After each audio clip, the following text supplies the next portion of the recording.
Então, muito bem, em eletrodinâmica, livro novo, aqui é o que cai no Enem, aqui é a parte mais importante da eletricidade. Vocês vão ver que no Enem não existe nenhuma questão sobre eletrostática, só que é importante estudar a eletrostática para entender a eletrodinâmica. A eletrodinâmica, como o próprio nome dela diz, né, elétrons e dinâmica, movimento.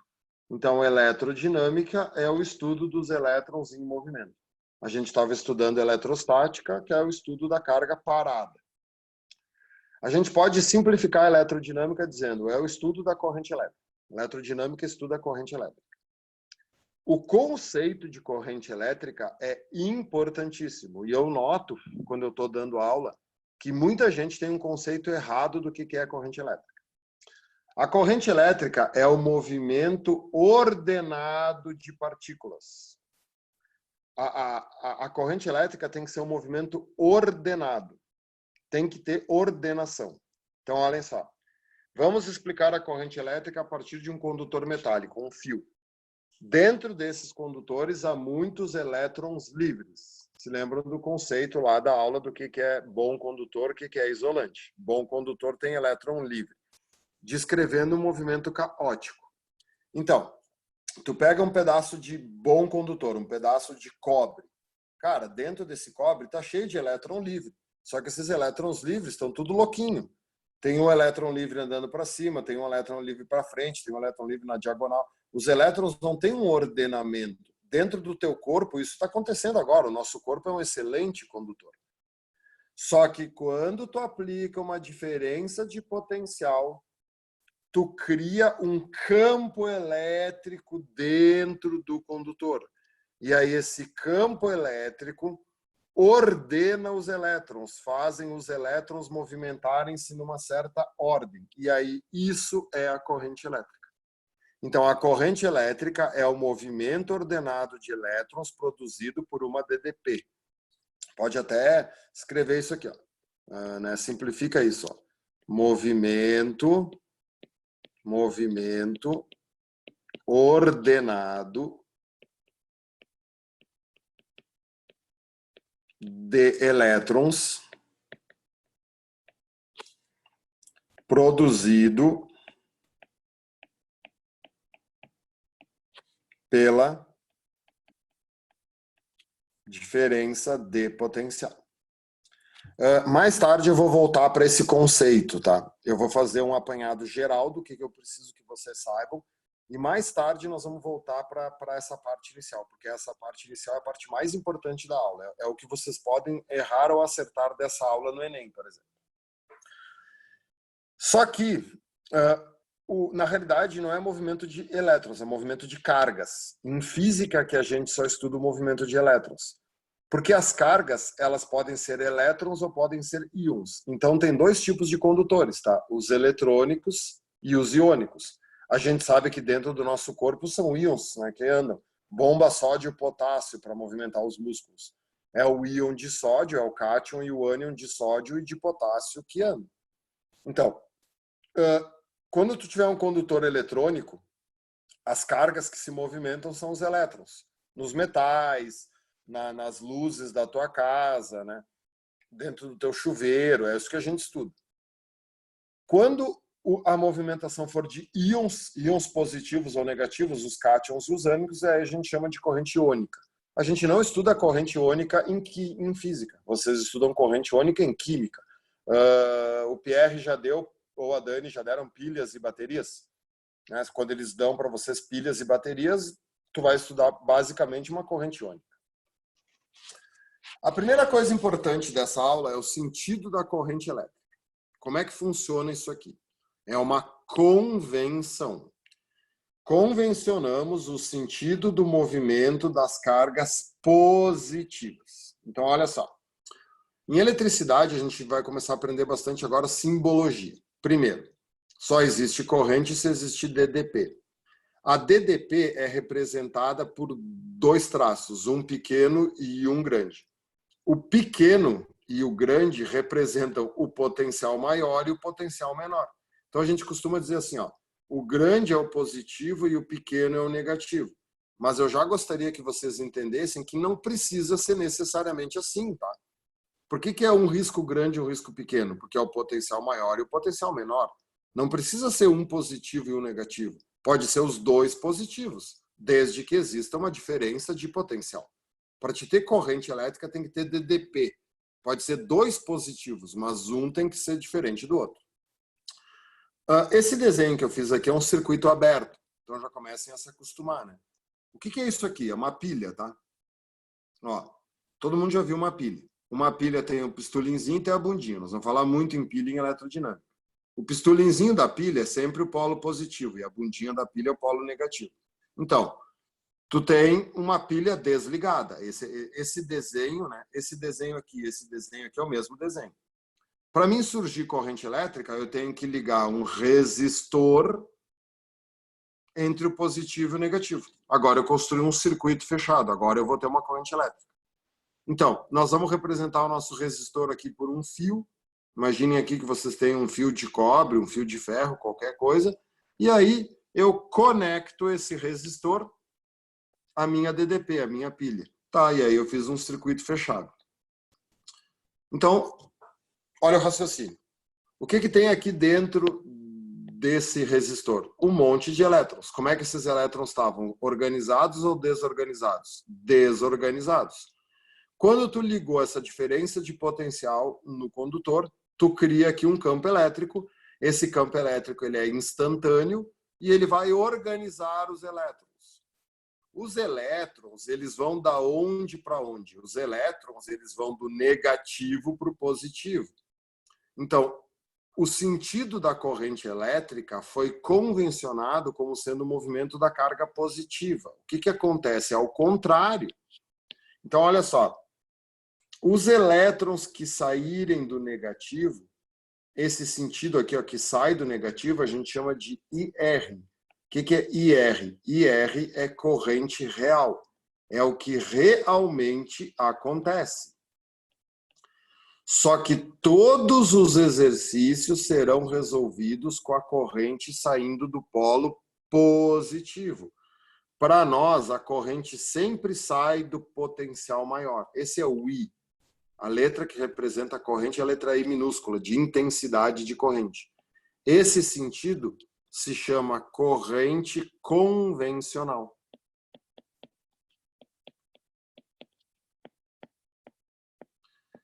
Aí tu vai dizer assim, mas prof, por que os caras fizeram isso? Por que não fizeram certo, que é sair do negativo? Bom, a história é o seguinte, ó. A eletricidade começa no século XIX, tá? 1810, 1820.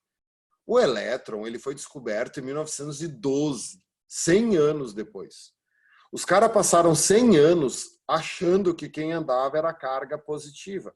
Então, todos os circuitos elétricos, tudo que foi feito, todos os livros de física, era baseado na corrente saindo do potencial maior. Quando o elétron foi descoberto, e aí se descobriu que o próton e o nêutron estão dentro do núcleo, né? Experiências de Rutherford, e aí o Bohr lança o átomo de Bohr, dizendo que os elétrons estão na eletrosfera. Toda essa história que vocês conhecem, para não mudar a eletricidade, né? Teria que mudar tudo que estava escrito, eles criaram a corrente convencional. Eles só disseram o seguinte, tá, beleza, quem anda é o elétron, tá, mas vamos continuar resolvendo como se o movimento fosse da carga positiva. Então, na realidade, tu faz errado para dar certo. Porque se tu fizesse certo, dava errado. Tá vendo que bacana? Tem circuitos que eles não são reversíveis. Tu tem que começar o circuito pelo lado certo. E aí toda a teoria de física foi desenvolvida para que a corrente saia do polo positivo. Isso é uma mentira? Sim, isso é uma mentira. A corrente sai do negativo.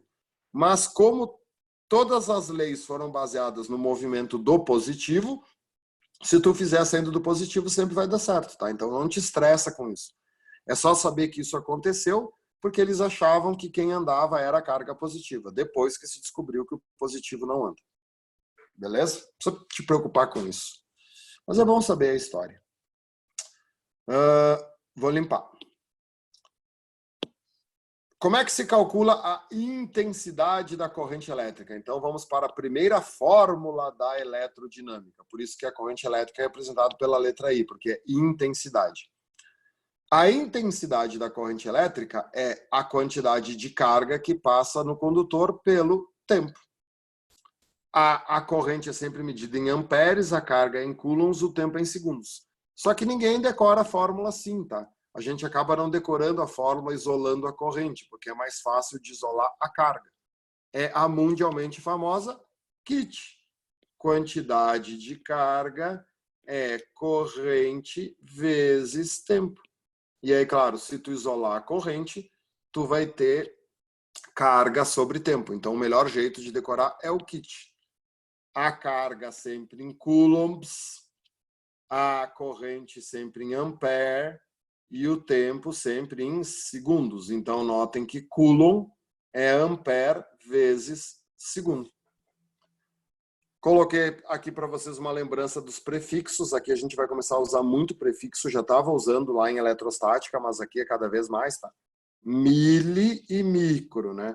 Mili é 10 na menos 3 e micro é 10 na menos 6. Infelizmente, a gente pode errar ou acertar uma questão só por não saber o mili e o micro de cor. O Enem exige isso decorado, a URGS também. Então, notem que a partir de agora vocês têm dois jeitos de achar carga, né? O que vocês já sabiam lá em eletrostática? O kiné. O kiné vai continuar sendo usado aqui, até pode escrever o kiné aí no livro. O kiné continua valendo. O kiné é uma fórmula universal. O kiné, tu pode usar ele tanto em eletrostática quanto em eletrodinâmica, né? A quantidade de carga é o número de elétrons vezes a carga elementar. Lembrando que a carga elementar vale 1,6 vezes 10 na menos 19 coulombs. Esse valor é bom saber de cor, é uma das constantes físicas mais importantes da história da física. É a carga de um elétron ou de um próton. Só que o elétron é negativo e o próton é positivo. Se vocês tiverem um gráfico de corrente por tempo, a essa altura agora vocês já estão craques, né? Estamos chegando já no meio do ano. Se a corrente for variável, o único jeito de calcular a carga é pela área da figura. Não dá para usar a fórmula, porque a fórmula só funciona se ela fosse constante. Então aqui nós temos, né, nesse gráfico uma corrente que aumenta. Como a corrente está aumentando, então tu tem que fazer pela área do gráfico para calcular a quantidade de carga que passa no condutor. A URGS adora um gráfico. A corrente elétrica possui um monte de efeitos, tá? Eu destaquei aqui os 5 principais para vocês começarem a pensar. O primeiro efeito, que é o magnético, nós vamos deixar ele por último. Vamos começar pelo Joule, que é o mais comum. O efeito Joule ocorre quando a corrente aquece o condutor. Então, o efeito Joule tem um sinônimo, que ninguém cobra o nome desse sinônimo, porque ele é muito óbvio. É efeito Joule ou térmico. Pode acrescentar aqui. Efeito Joule ou térmico. Então, qualquer eletrodoméstico que vocês ligam na tomada e ele serve para produzir calor é efeito Joule ou térmico. O que nós temos? Chuveiro elétrico, ferro de passar roupa, torradeira, secador de cabelo. Qualquer coisa que se aquece com a passagem da corrente elétrica é efeito Joule. O efeito fisiológico, quem quer fazer medicina aí, né, pessoal? Fisiologia, o estudo do funcionamento dos tecidos vivos. O efeito fisiológico é quando a corrente passa por um ser vivo, então é um choque elétrico. O efeito químico é o que vocês estudam em química, é uma eletrólise, né? Quando a corrente elétrica produz uma reação química. O efeito luminoso, que é quando a corrente produz luz, quer dizer, tem um monte de efeitos, tá? Joule, fisiológico, químico, luminoso. O mais importante é o magnético. Por isso que eu deixei por último. Por que o magnético é o mais importante? O efeito magnético ele era desconhecido. A física não sabia o efeito magnético, tá? Magnetismo é um dos ramos mais antigos da física, tá? Existem bússolas arqueológicas chinesas de 2000 anos antes de Cristo. Só que até o século XIX, magnetismo e eletricidade eram coisas separadas. O Oersted e o Ampère começam a fazer experiências e eles notam que sempre que surgiu uma corrente elétrica, sempre que os elétrons se ordenam, aparecia um campo magnético. Então, o efeito magnético é o único que se origina sempre. É isso que eles adoram pedir, tá? O efeito Joule, ele se origina sempre? Não, só quando produz calor. A maioria das vezes tem efeito Joule, mas não é sempre. Tu consegue ter corrente elétrica sem ter produção de calor. Agora, o magnético não. No teu chuveiro elétrico é efeito Joule, tá? Se tu aproximar uma bússola do teu chuveiro ligado, tu vai ver que a bússola muda de orientação, porque ao redor do chuveiro tem um campo magnético. Então, corrente elétrica e campo magnético são os dois melhores amigos, eles estão sempre juntos. Isso criou um ramo novo da física, anotem ali, chamado eletromagnetismo, que mais tarde nós vamos estudar. Que é uma coisa mega importante, né? Os motores elétricos. Eletromagnetismo. O eletromagnetismo foi descoberto por um cara chamado Oersted. É bom saber também porque o Enem anda pedindo o nome dos caras. Quando eu explicar eletromagnetismo, eu vou voltar a falar do Oersted. Então, cuidado, o efeito magnético é o único que está sempre presente. Muito bem, vamos adiante.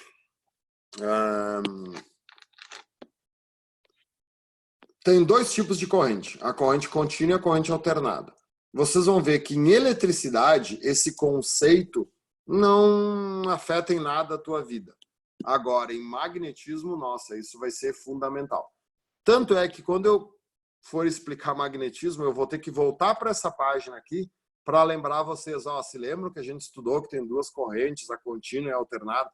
Porque vocês vão ver que para resolver circuitos elétricos não muda nada isso aqui, mas para o magnetismo muda. A corrente contínua é quando as cargas se deslocam sempre no mesmo sentido. A corrente contínua ela é produzida por pilhas e baterias. O que são pilhas e baterias? São geradores químicos. Eles produzem a DDP através de uma reação química. Então, geradores químicos.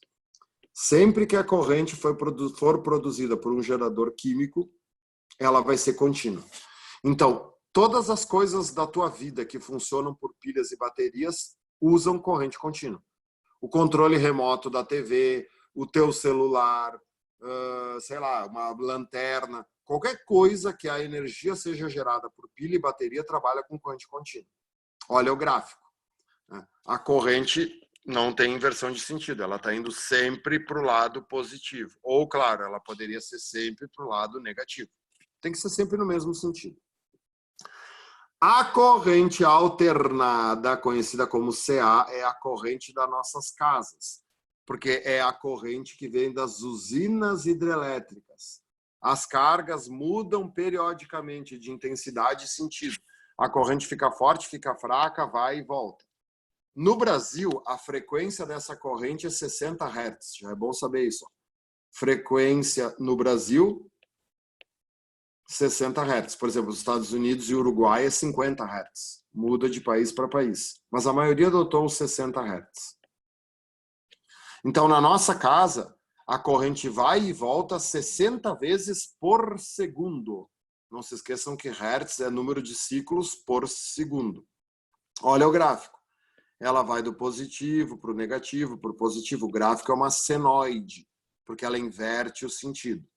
E o que é uma usina hidrelétrica? Tá? Uma usina hidrelétrica funciona por indução eletromagnética, que a gente também vai estudar. Então, sempre que a eletricidade for produzida por indução eletromagnética, ela será alternada. Anota ali, indução eletromagnética.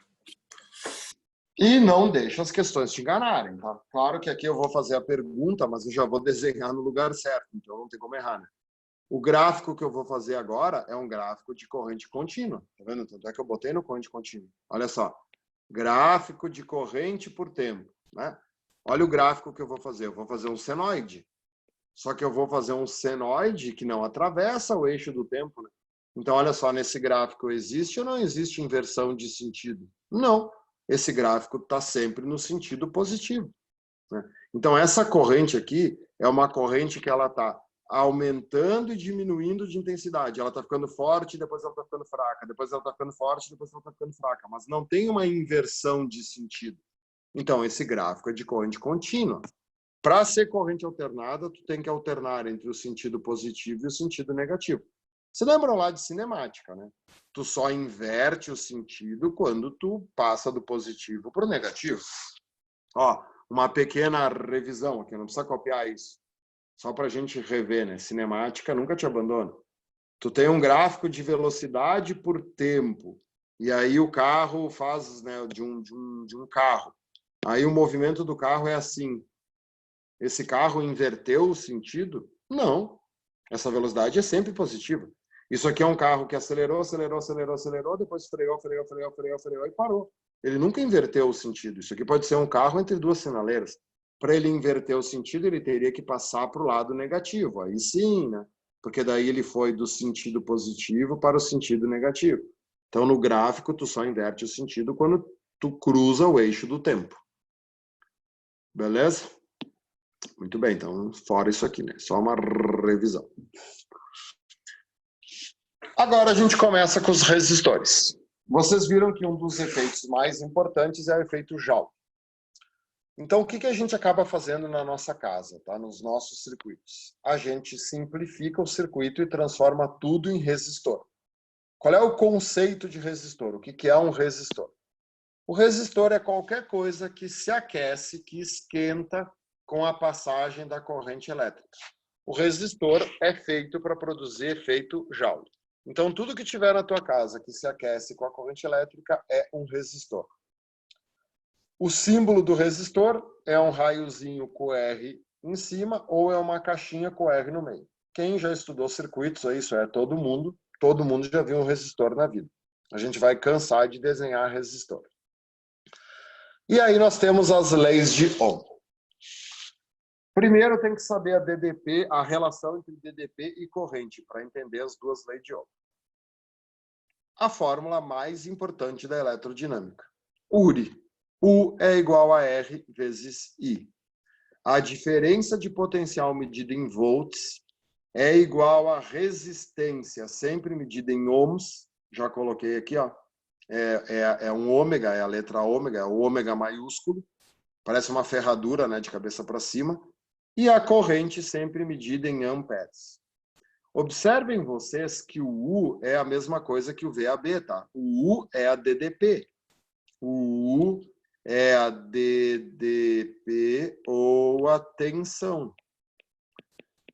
Aqui tem livros que trocam, tá? Tem professores que ensinam V é igual a R vezes I.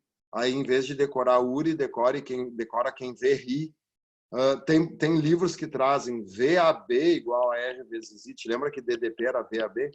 É tudo a mesma coisa, tá? Por que a gente usa U? Para depois entender geradores, tá? Vocês vão entender que o U é de útil.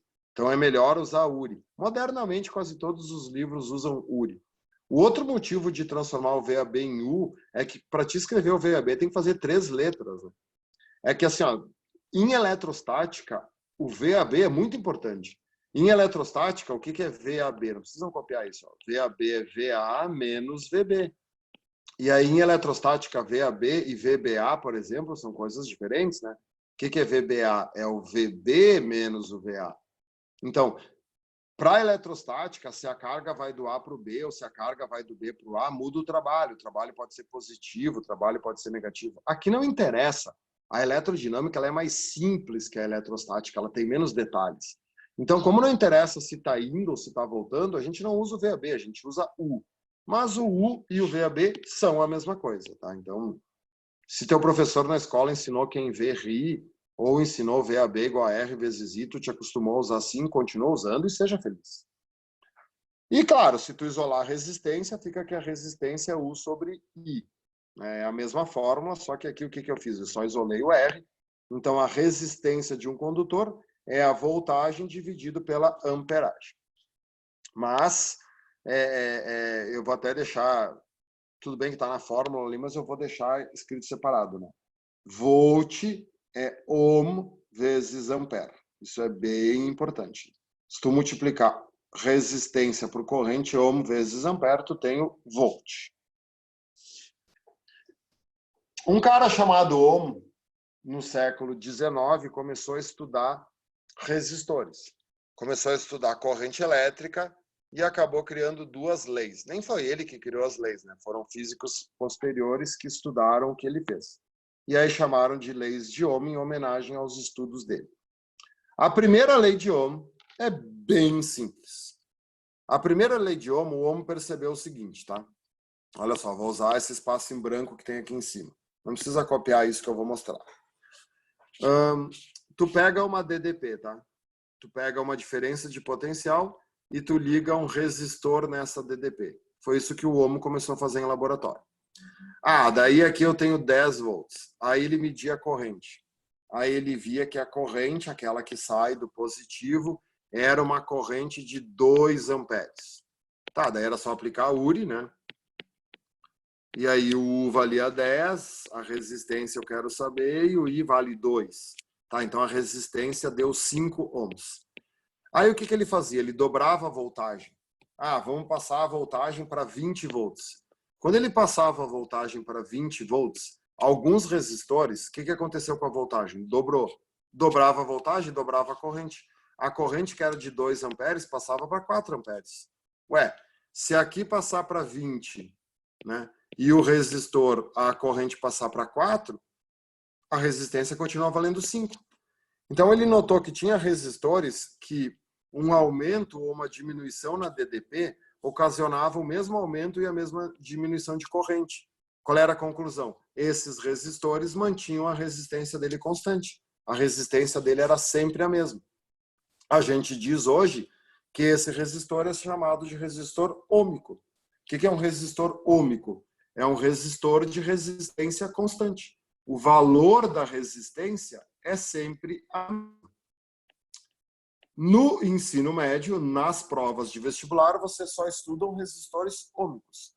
Todos os resistores que nós vamos estudar, eles seguem a primeira lei de Ohm. A resistência deles independe da DDP que tu ligar a eles. Existem na vida real resistores não ôhmicos. Por exemplo, a lâmpada fluorescente é um resistor não ôhmico. Se tu mudar a voltagem, tu muda a resistência da lâmpada. Por isso que às vezes ela brilha mais, às vezes ela brilha menos, porque a voltagem no Brasil ela é bem ruim, né? O Brasil varia muito de voltagem. Por isso que a gente tem que ligar o computador num estabilizador de energia, de tão ruim que é Na verdade não é só o Brasil, tá? Todos os países têm isso. Mas no Brasil, né, a nossa linha de distribuição é meio cacaiada. Então é apenas isso, tá? É só saber que tem dois tipos de resistores, os ôhmicos e os não ôhmicos. Nos ôhmicos, a resistência é constante. O que acontece quando a resistência for constante? Aí que entram as questões. Gráfico.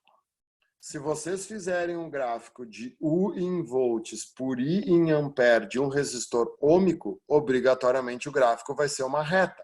Essa reta aqui está me dizendo que esse resistor é ôhmico. Por quê? Porque o aumento do U e o aumento do I são proporcionais. Aqui, ó, essa reta tem um ângulo. A tangente deste ângulo é o valor da resistência. E aí a gente sabe que isso aqui é uma reta, então o ângulo é sempre o mesmo. Como o ângulo é sempre o mesmo, a resistência é constante. Então, qual é a maior lei do resistor ôhmico? Em qualquer resistor ôhmico, o U é diretamente proporcional ao I, porque o R não muda nunca.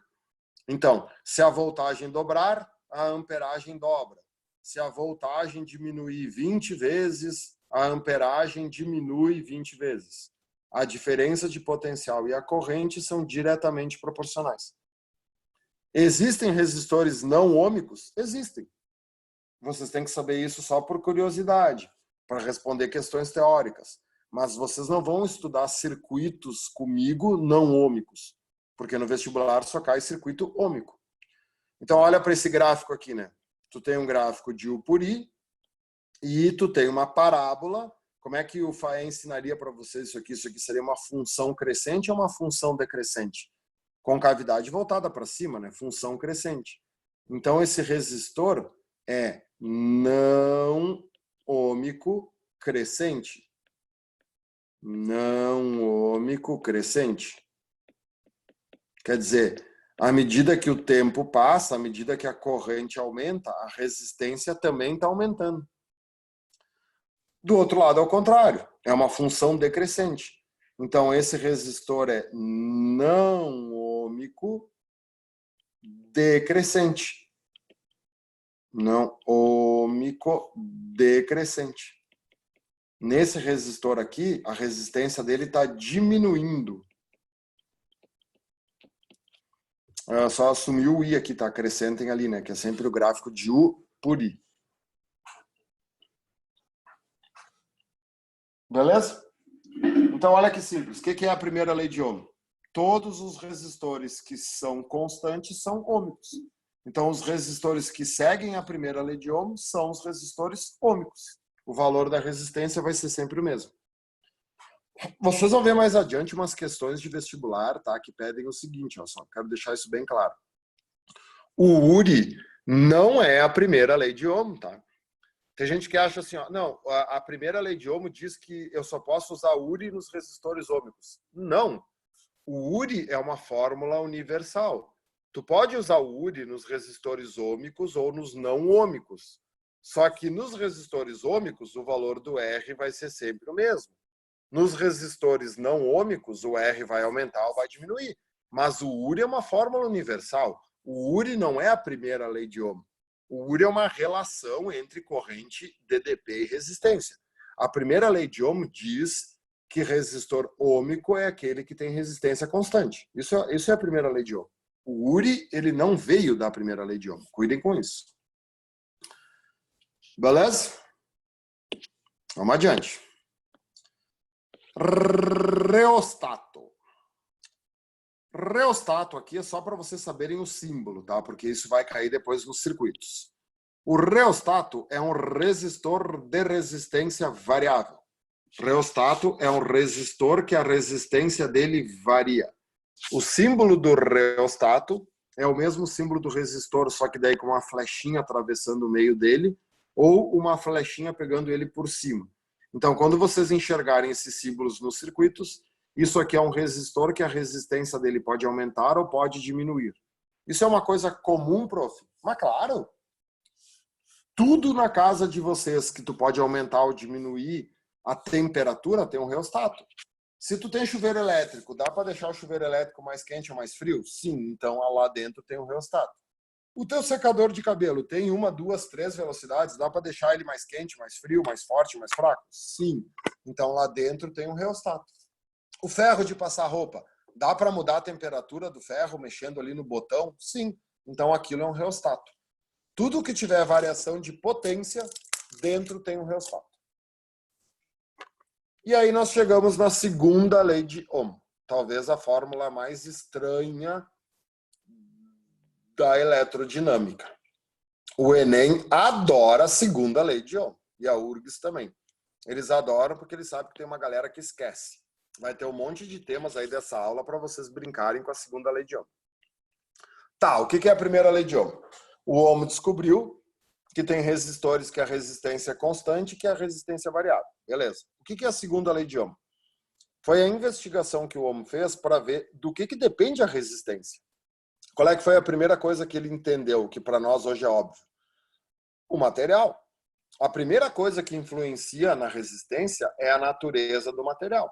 Hoje, para nós, é tranquilo, né? O cobre, o ferro, a prata, metais em geral são ótimos condutores porque têm elétrons livres. Borracha, plástico, os elétrons são fixos, são presos, então são maus condutores. Só que isso na época ninguém sabia, né? Não tinha nem tabela periódica na época do Ohm. Então, qual é a primeira conclusão do Ohm? O material influencia na resistência. Existem materiais bons condutores, existem materiais maus condutores. Segunda conclusão do Ohm, o comprimento também influencia na resistência. Quanto mais comprido era um condutor, mais resistência ele tinha. E a última conclusão dele foi a área da secção, isto é, a grossura do material. Ele entendeu que a grossura também influencia na resistência. Ele, né, fazendo experiências, ele deduziu a fórmula. Resistência é igual a resistividade vezes comprimento sobre a área. Então, qual é a novidade aqui? A novidade aqui é essa letra grega. Essa letra grega se chama ρ. ρ é uma constante denominada resistividade. A unidade da resistividade é ohmmetro. Ó, não é ohm por metro, é ohmmetro. Essa resistividade é a constante que depende do material. Isso aqui tem que vir pronto para vocês, né? Ou, claro, ele tem que dar as outras coisas para vocês calcularem, mas geralmente vem pronto. Então, isso aqui é o material. É o que representa o material. O que eu gostaria que vocês soubessem de cor? Dá para escrever aqui do ladinho do efeito duplo.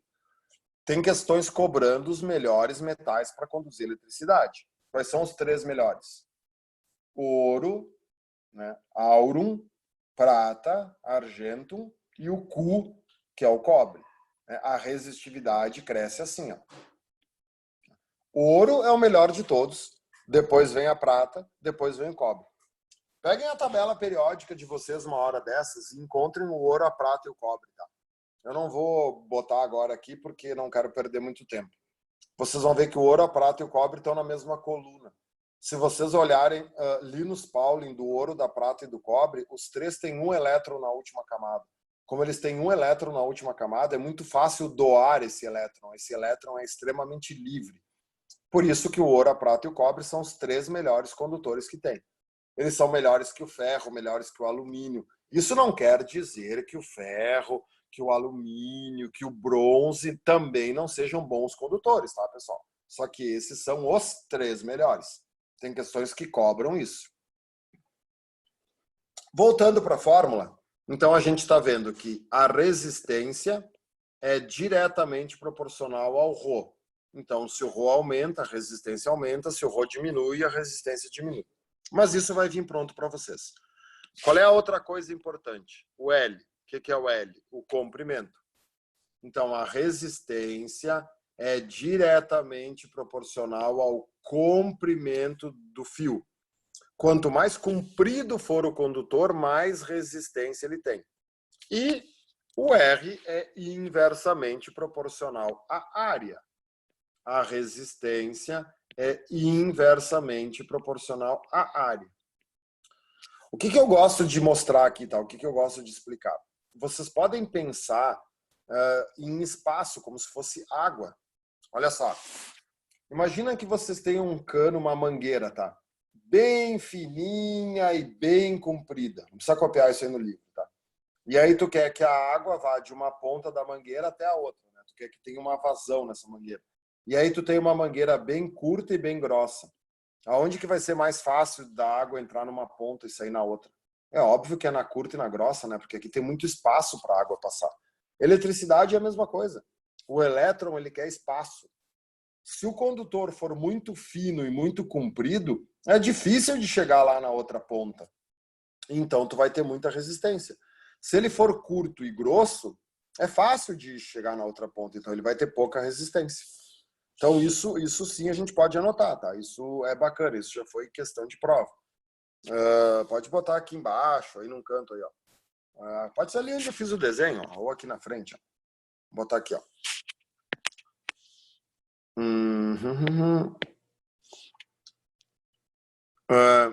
Fio curto e grosso. Se o fio for curto e grosso, como é que vai ser a resistência dele? Pequeno. Então, fio curto e grosso,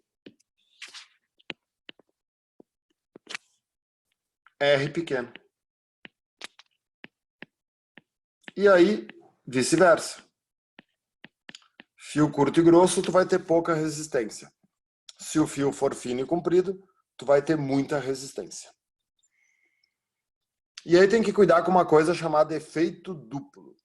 Esse efeito duplo, quem está na escola e quem está no colégio, vocês não vão encontrar isso nos livros de física, tá? Isso aqui é uma coisa que eu inventei para poder chamar a atenção de vocês, tá? Não existe, né, uma teoria do efeito duplo. O que eu chamo de efeito duplo? É um pega-ratão, na realidade. Olha o que eles vão fazer, tá? Vocês já estão se acostumando que 90% das questões de física é diretamente inversamente proporcional. Então ele vai te dar uma legenda, ele vai te dizer assim, ó, olha, eu tenho um fio de cobre, esse fio de cobre ele tem um comprimento L, ele tem uma área da secção A, né, uma grossura aqui A, e esse fio tem uma resistência R. O que ele deu para ti? Uma legenda. O fio de cobre, quando ele tem um comprimento L, uma grossura A, a resistência dele é R. Beleza. o que acontece com a resistência desse fio se eu cortar ele no meio e eu botar as duas partes juntas de modo a formar um feixe? Então, imagina vocês pegarem esse fio, cortar o fio no meio e aí botar as duas partes juntas formando um feixe. Copia o desenho ali, ó. Aí ele vai te pedir o seguinte: qual é a nova resistência desse conjunto? E aí vai ter as respostas lá: 2R, R sobre 2, 4R, R sobre 4. Vocês já estão acostumados com esse tipo de questão. Bom, qual é a primeira coisa óbvia que aconteceu? Se o fio foi cortado no meio, o novo comprimento é L sobre 2. Quanto valia a resistência original? R. O que eu acabei de ver? Que a resistência e o comprimento são diretamente proporcionais. Se o comprimento diminui 2, a resistência diminui 2. Tá, mas foi só isso que aconteceu? Não, né? Se tu cortou no meio e tu colocou as duas partes juntas, olha o que aconteceu aqui, ó. Tu transformou uma coisa fina e comprida numa coisa curta e grossa. Quanto vale agora essa área aqui, ó? Essa área aqui vale 2A. Então, qual é a relação entre resistência e área? E inversamente. Se a área aumenta 2, a resistência diminui 2.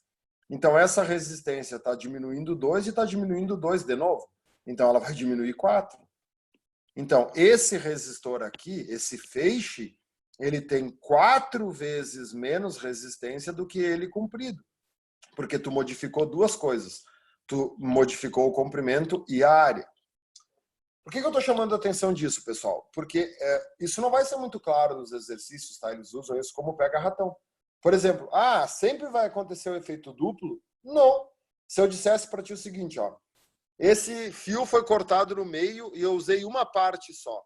Se tu cortar no meio e usar só uma parte, a área não muda, a área vai ficar a mesma. A área só vai mudar se tu usar as duas partes juntas. Então, tudo depende do que tiver escrito na questão. Mas cuidado com o efeito duplo. Às vezes tu muda o comprimento junto com a área. Às vezes não. Depende do exercício. Beleza? Vamos adiante. Observação. A resistência varia com a temperatura. Também tem perguntas teóricas sobre isso. Tem que saber dos metais, tá? O que interessa são os metais. Nos metais, quanto mais quente for o metal, mais resistente ele é. A resistência aumenta com o aumento da temperatura. Então, na tua casa, quem conduz a eletricidade são fios de cobre. Quanto mais quente a tua casa tiver, mais resistência esses fios têm. Isso não é uma coisa boa, tá? Os fios da nossa casa, a gente quer que eles tenham a menor resistência possível, para que a conta de luz fique barata. Por exemplo, o ideal das nossas casas é que os fios fossem de ouro. A conta de luz seria barata se a gente tivesse fios de ouro, porque o ouro é o melhor condutor que tem. Só que, claro, ninguém vai fazer, porque é muito caro. O custo de fazer a tua casa com fios de ouro, tu teria que morar 100 anos na casa para poder compensar a economia que tu vai ter na luz. Apesar que a luz, ultimamente, ela tem ficado bem cara, né? Antigamente era barato. Então, não compensa. Mas a melhor coisa seria que a nossa casa tivesse fios de ouro. Quanto melhor for o condutor, quanto menos resistência o condutor tiver, né, maior é a função dele é conduzir corrente. Então, quanto menos resistência ele tem, melhor ele conduz. Que é a palavra oposta da corrente, que é o que eu vou explicar agora. Existem ligas metálicas especiais, tá? Que elas não sofrem variação de resistência com a temperatura. Quer dizer, é muito difícil tu fazer a resistência dela aumentar ou diminuir. E nos gases ionizados, a resistência diminui com o aumento da temperatura. Porque um gás ionizado, ele precisa estar quente para conduzir corrente elétrica, tá? Então, quanto mais quente, menos resistência ele tem. Para vocês terem uma ideia, onde que isso é importante? No Sol, por exemplo. Pode escrever aqui, ó, Sol. O Enem pediu isso já uma vez, né? A superfície do Sol é boa ou má condutora? Nossa, a superfície do Sol é excelente condutora, porque o Sol é feito de gás, é uma bolha gasosa, né? Basicamente hidrogênio e hélio, e esse gás está numa temperatura absurda. Então, quanto mais quente tiver um gás, menos resistência ele tem. Porque tu vai esquentando o gás, os elétrons eles ficam tão louquinhos que eles viram elétrons livres. E aí fica fácil dos elétrons andarem de um lado para o outro. Beleza? Tranquilos? É um monte de informação, tá? Essa primeira aula aqui é só informação. Existem provas chatas. Quem gostava disso aqui era a Unisc e a UPF. A Unisc já acabou com o vestibular dela, né? É o Enem só. E a UPF a gente nem sabe se vai ter agora no meio do ano, já que a CAF acabou de cancelar também, a UX vai ser o Enem, né? Tudo doido. Mas enfim, olha só. A gente aprende a calcular resistência. Mas qual é a palavra oposta à resistência? Condutância. O ouro, ele é um excelente condutor. Então, o ouro, ele tem muita condutância. Então, ele tem pouca resistência. Então, tem umas provas chatas que dizem assim, calcule a condutância de um condutor. Aí tu vai dizer assim, mas nunca me ensinaram a calcular a condutância, só me ensinaram a calcular a resistência. Tá, mas daí se tu olhar nas respostas, a unidade era ohmo na menos 1. O que é ohmo na menos 1? O inverso do ohmo, né? Então, isso se chama C, ó. C é o inverso da resistência. Se alguém te pedir alguma vez para calcular a condutância, calcula a resistência e inverte. Então, esse C aqui, ó, é o C de condutância. É uma bobagem, tá, gente? Mas essas bobagens, às vezes, fazem a gente acertar ou errar uma questão. Então, esse C é o C de condutância. Qual é a unidade da condutância? A unidade da condutância é ohm na menos 1. É o contrário da resistência. Assim como existe o inverso da condutância, existe o inverso da resistividade. O que é a resistividade? É aquela constante que depende do material, te lembra? É o ρ. Aí se chama condutividade. A condutividade é representada por essa letrinha grega aqui, né, que é o sigma, é o inverso da resistividade. Também não precisa se estressar muito com isso, tá? Mas aí, claro, se o corpo tem muita resistividade, ele vai ter pouca condutividade. E assim sucessivamente. Outra coisa boa de saber é que todos os dispositivos elétricos eles são classificados ou em geradores ou receptores. Isso aqui é o início da questão da URGS desse ano, o circuito elétrico da URGS. Né? A URGS esse ano fez um circuito misturando gerador com receptor. Então, assim, ó, tudo que tu tem na tua casa ou é gerador ou é receptor. O gerador é aquilo que, né, o nome vem, gera energia elétrica. Claro que esse termo em física está errado, porque tu não pode gerar, tu só transforma. Então, os geradores, eles transformam qualquer modalidade de energia em elétrica. Pilhas, usina hidrelétrica, né, um catavento. Na tua casa, tu não te preocupa com os geradores, porque a energia da tua casa vem da hidrelétrica. Né? Na nossa casa, teoricamente, a nossa casa ela tem um gerador de energia infinito. Sempre que a gente liga alguma coisa na tomada, lá tem energia. Desde que tu pague a luz, tá? Para o governo.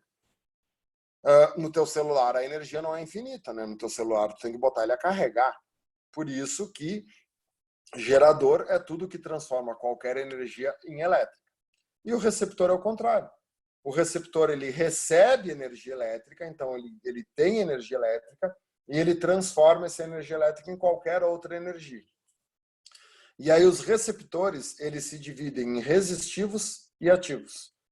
Os receptores resistivos são os resistores. O que faz um resistor, que a gente acabou de ver? Transforma energia elétrica em térmica.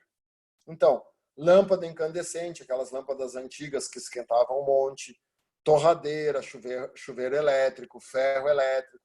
Qualquer coisa que só serve para aquecer é um resistor. Um resistor pode ser chamado de receptor resistivo. Todo o resto, liquidificador, aparelho de som, TV, é um receptor ativo, porque não tem uma energia só envolvida, né? Tá vendo aqui, ó? Transforma energia elétrica em alguma outra modalidade de energia, desde que não seja exclusivamente térmica. Porque todos os aparelhos esquentam, né? O meu aparelho de som, quando eu ligo ele na tomada, ele esquenta? Esquenta.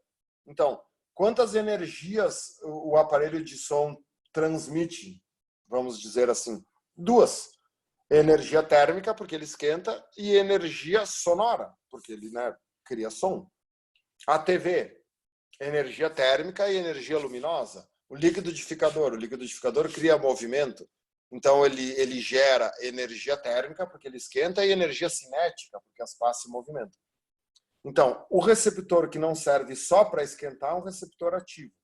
E um receptor que serve só para esquentar é um receptor resistivo, também classificado como resistor. Beleza? Tranquilos? É um monte de conceitos, tá? Essa aula aqui é bacana porque é só conceitos. Aqui tem um monte de exercícios. Um monte não, tá? Não tem muito exercício nessa aula. O que eu gostaria de deixar claro aqui para vocês, tá? Eu gostaria de deixar claro para vocês o conceito de corrente elétrica. Essa é a última coisa que eu queria explicar na aula de hoje, para não dar muita confusão, tá? Olha só, a gente tem, às vezes, por culpa dos professores, por culpa nossa, um conceito errado do que é a corrente elétrica, tá? Eu vou pegar aqui um quadro branco, para a gente pensar um pouquinho, tá? Vamos lá. Vocês vão ver um circuito elétrico, né? A gente vai cansar de resolver circuitos elétricos. Então, isso aqui meio que fica grudado no nosso cérebro e a gente se esquece. Ó, eu vou fazer aqui uma associação em série de resistores. Então, aqui eu tenho a DDP, né? O polo positivo e o polo negativo. Aqui eu tenho o resistor 1, aqui eu tenho o resistor 2. Pensa que esses resistores aqui são duas lâmpadas. Então, como é que funciona a corrente elétrica? A corrente elétrica sai do positivo, daí ela começa a andar, daí ela vai passar pelo resistor 1, daí ela vai passar pelo resistor 2, daí ela faz a volta e volta para o negativo. Isso eu vou ensinar vocês, tá? Num circuito elétrico não existe consumo de corrente elétrica. A corrente elétrica ela não pode ser consumida, porque a corrente elétrica é a quantidade de carga, são os elétrons. Então, qual é a lei de um circuito? Olha só, se saem 2 amperes daqui, né, vai passar 2 amperes aqui, vai passar 2 amperes aqui e vai chegar a 2 amperes no negativo. Tu não pode ter consumo de corrente elétrica. Por quê? Gente, quantidade de carga é corrente vezes tempo, certo? Então, a corrente ela é carga sobre tempo. A gente aprendeu que a carga é o número de elétrons, né, do que né. Claro que não é exatamente, né, porque tu tem que multiplicar por 1,6, mas a gente pode dizer que a carga é representada pelo número de elétrons. Então, olha só, se num circuito elétrico existisse consumo de corrente, existiria consumo de carga. Tu está dizendo que tu vai sumir com os elétrons, e os elétrons não vão sumir, eles vão continuar ali. E o segundo erro que esse conceito traz é o seguinte, tá, então vamos lá. A minha casa tem energia elétrica. Então, quando eu ligo o secador de cabelo na tomada, os elétrons saem da tomada, né? Tipo assim, como é que é a tomada da tua casa? Tá, hoje no Brasil já tem um sistema de 3 pinos, que o terceiro pino é o terra. Mas vocês sabem que esse terceiro pino ele não precisa existir, tá? No Brasil a tomadinha assim, né? Parece uma carinha, né? Esse terceiro pino aqui é o terra, tá? Esse aqui, ele é um pino de segurança, ele serve para não pegar fogo. Mas para corrente elétrica não precisa existir. Tu precisa ter o fase e o neutro. Na tua casa, um é o fase e o outro é o neutro. E aí existe uma DDP de 220 volts. Tá, daí o que acontece, né? Tu tem lá a tomada, né? Todo mundo já viu um plug de tomada, que é um negocinho assim, que tem os 2 pininhos, né? Como é que se chama isso aqui? Isso aqui se chama o macho. Aí o que tu tem aqui? Os buraquinhos são a fêmea, né? Por uma questão de lógica, né? Não preciso explicar isso. Tanto é que você vai numa loja e diz, moço, me vende uma tomada, o moço vai te dizer, o macho ou a fêmea? O macho é aquilo que tu enfia nos buraquinhos da fêmea. Então a fêmea fica na parede e o macho está no teu aparelho. Então, o que tem muita gente que pensa, tá? Que aqui dentro da tomada, os elétrons estão todos aqui. Então, tu imagina, tu tem lá os 2 buraquinhos da tomada, né? Aí esses 2 buraquinhos, eles estão esperando para receber isso aqui, né? Isso aqui vai vir aqui, vai entrar nos buraquinhos da tomada. Então, por exemplo, um buraquinho está cheio de elétrons aqui dentro, tem milhares de elétrons aqui dentro. E aí, quando tu enfia aqui, os elétrons saem daqui e vão passar pelo secador de cabelo. Não é assim que acontece, pessoal. O elétron, ele está dentro do teu secador de cabelo. O que é o secador de cabelo? Tá? O secador de cabelo é um equipamento. Dentro do secador de cabelo está cheio de componentes, está cheio de fios de cobre. Esses fios de cobre estão cheios de elétrons. Esses elétrons, eles estão organizados ou desorganizados? Desorganizados, porque o secador de cabelo está desligado.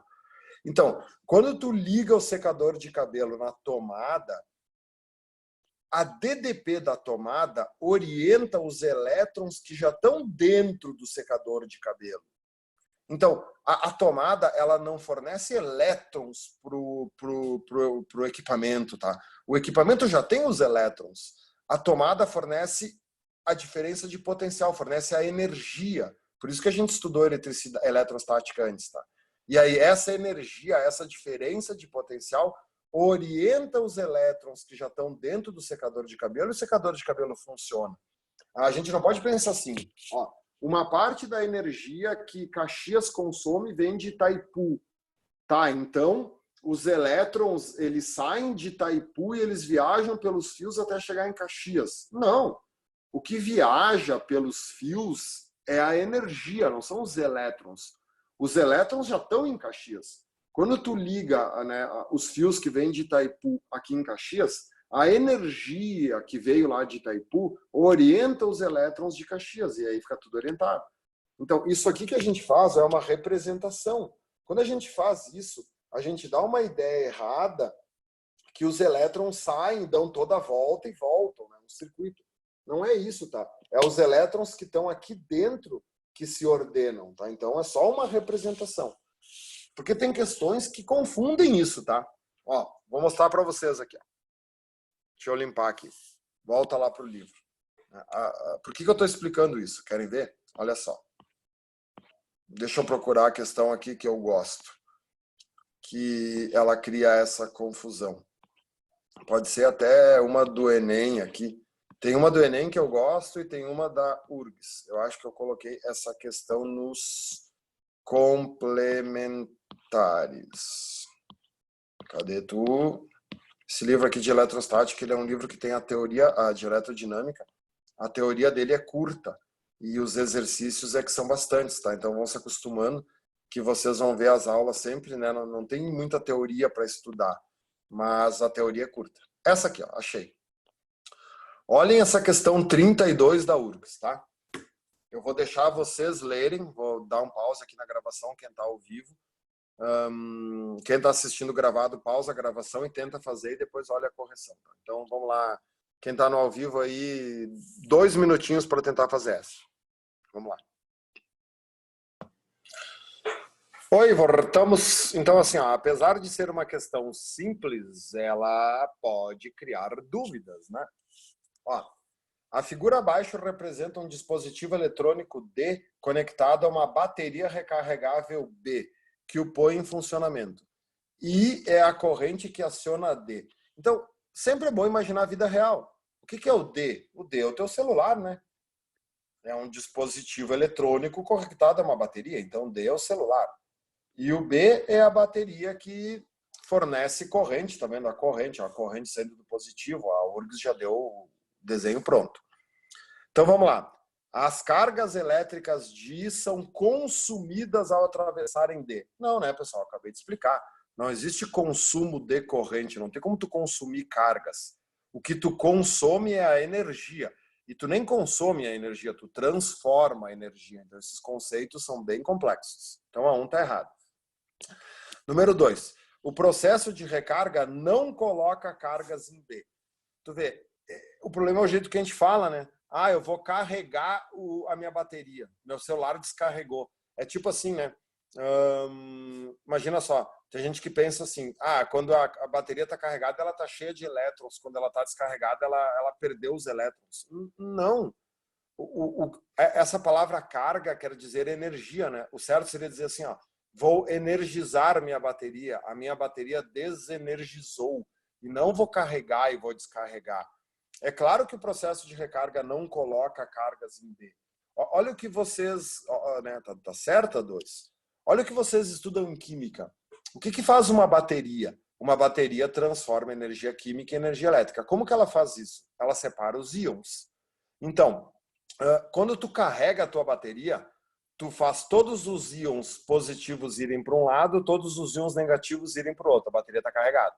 Conforme o dia vai passando e tu vai usando o teu celular, esses íons eles vão se juntando.